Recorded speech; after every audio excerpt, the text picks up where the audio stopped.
Okay, hello everyone, it's Web3 Chris here again, and I'm about to explain blockchain technology in the simplest way possible using this notebook. If you're new to this channel, do well to hit the subscribe button, turn on notifications, and stay tuned for updates from this channel. We post Web3 related content in about ICT gadgets.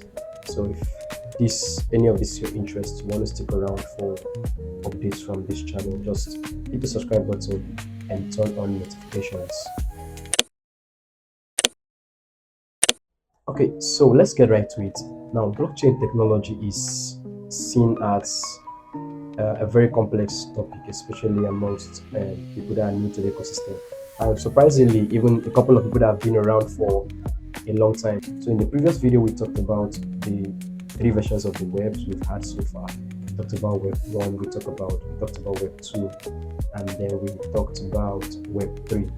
So moving further, the next thing to know is what exactly is blockchain technology, because the blockchain technology is what makes the difference between Web3. Web3 is real because of the blockchain technology, and without blockchain technology, Web3 would just be a dream. So I want to explain blockchain technology in the simplest way possible using this. What is blockchain? Okay, so blockchain is simply a record book. Now, in Web 2, Web 2 was more like a diary that was owned by Facebook and the likes. So they had access to everything and they benefited from it all. Now, one of the goals of Web 3, which is being powered by the blockchain technology, is decentralization. Now, I'll use a simple analogy to explain decentralization. Now, think of it as a market.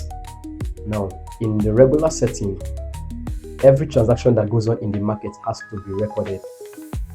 Yeah, so let's say every transaction that goes on in Web3, being like a marketplace, has to be recorded. So in the market, now there is a ledger man in the regular setting. Now the ledger man takes records of every transaction and all the happenings in the market. Records kept by the ledger man can, serve like proofs. So for us to have records, there has to be a ledger man who keeps record, and that is in the regular setting. Now in Web3, you see that the former setting is actually centralization. So one man has the record. So the one man can decide to record something else, and we will not know it's telling the truth. We have to just believe he's telling the truth. We have to just depend on what he says, because he's the one that keeps record, and he's the one that has the record of everything that has gone on so far. But in Web3, it is about decentralization. What that means is that in Web3, the record, which I'll be illustrating quite a lot with this notebook, is kept by several people. In the actual sense, these are different computers known as nodes. They keep these records, right? And then the purpose of different nodes, thousands of nodes keeping these records. Let's say everybody in the market keeps record. So if, let's say, somebody buys Apple from another person, everybody in the market has a record of that transaction. Mr. A bought Apple from Mr. B. Yeah, so that record, if someone wakes up one morning now and decides to say, no, it wasn't Apple Mr. A bought from Mr. B, he bought banana, everybody looks at their record and said, no, we actually have it on record. We actually bought an Apple. So that is basically the blockchain technology. It's just simply records kept by different nodes for transparency purpose, so that everybody can have access to these records. So instead of one person keeping records like a personal Facebook diary, you have nodes, different nodes keeping records of the happenings on the blockchain. So this is a record of transactions. You can see the items bought, the quantity, the amount, the total amount, and then the profit made from that transaction. So this is an actual record. So let's think about this as the blockchain. So why is it called the blockchain? Now, think of each block as a page in this book. So each time of course, it's a record. So each time a page gets filled, you have to move over to the next page. And if you're in Nigeria, you can relate more to this analogy I'm about to use. When you're writing exams, we used to do that when we were writing exams in high school. When you've exhausted a page, you write below the page PTO. That means please turn over leaf. That's to notify whoever will be going through your script, your examination script, to go to the next page. So if the blockchain, each page is a block, to go over to the next page, there has to be a link between the first page and the other page, hence the name blockchain. You know how chains are interconnected. Yeah, so there's a link between each block. Yeah, so that's just why it is called a blockchain. And summarily, on a blockchain, if anything happens, it gets saved on the block. Now, if a block gets filled, it gets locked through cryptographic hashing and then linked to the previous block.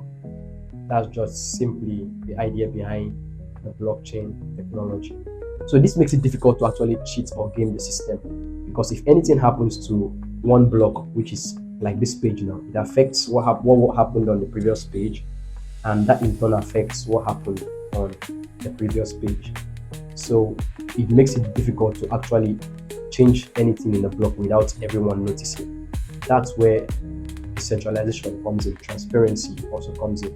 So the records are available, everyone has access to the records, no middlemen, no big organizations in charge, just everyone has access to whatever is going on. And then each block, which is like a page in the book I'm holding right now, is linked to the previous one. Whenever the block is complete, there's everyone agrees, okay, this block is complete, and then everyone verifies that everything that has gone on the block, which is the page, is correct.